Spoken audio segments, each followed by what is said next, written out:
законом установлен следующий порядок выезда несовершеннолетних.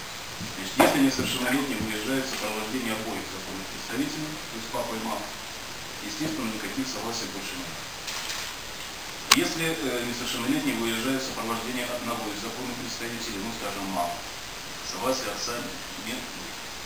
Это новшество, которое введено новым законом.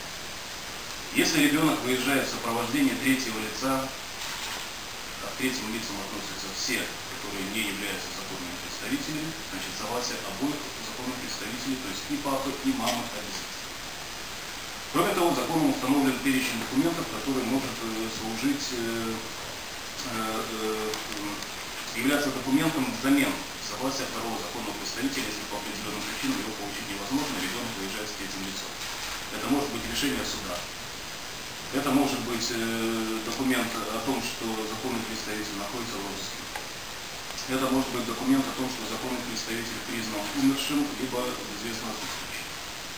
Это касается тех ситуаций, когда ребенок выезжает с третьим лицом. Кроме того, согласие второго законного представителя не нужно, если ребенок выезжает на лечение, либо консультации по этим вопросам. Здесь таким документом будет являться заключение врачей о необходимости лечения, либо консультации по этим вопросам и согласие одного законного представителя. Естественно, ребенок, если едет один, либо в сопровождении врачей, либо кого еще.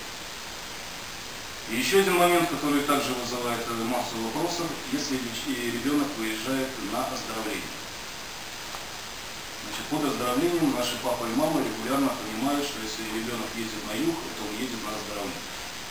И в этом случае не надо ничьих согласий. Так вот, значит, выезд несовершеннолетнего согласия одного только законного представителя на оздоровление действует только в том случае, если это организованная группа, и эта организованная группа выезжает по линии департамента по гуманитарным действиям.